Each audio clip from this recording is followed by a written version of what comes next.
2012, my sister was fatally stabbed by her partner. She'd received 5 stab wounds to her hand as she tried to defend herself. He basically said, she'd been on at me all day, the kind of classic, she wouldn't shut up, so I shut her up. 2 weeks before he fatally stabbed her, he'd been charged with coercive control and domestic abuse and common assault. So it's a repeat and escalating crime, which is why I'm so passionate about helping young people see the danger signs and red flags within relationships.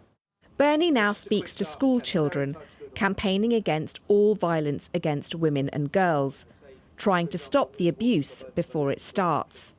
The conversation he's having with teenagers today begins with a word that started online: incel.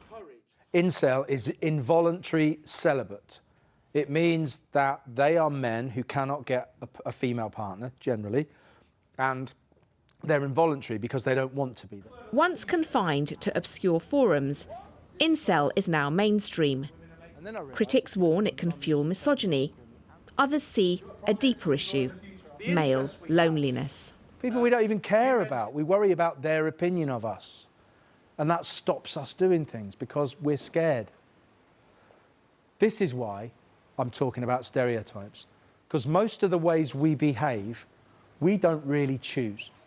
Students here say masculinity today is shaped less by parents or teachers and more by voices online.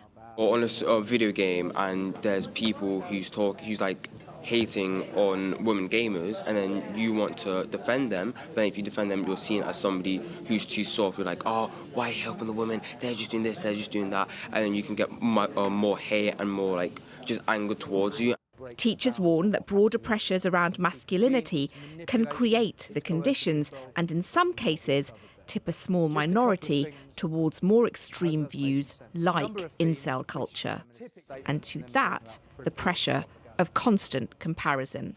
A 20-year-old with 5 million followers, a Lamborghini, nice watches, like perfect body that they see, they immediately go to the idea of, I want to be like them. I don't know how though. The stereotypes made around like women and men, when it's all linked to when something happens and someone becomes angry, or say someone asked someone out and they got rejected, oh well, this woman or man has felt this way against me, therefore all men or all women will also feel that same way. After someone like gets rejected, a woman or man, say like in a woman's example, they get rejected by a man, yeah, they might be like, oh, all men are like this, all men are just rude, and they'll put down every man.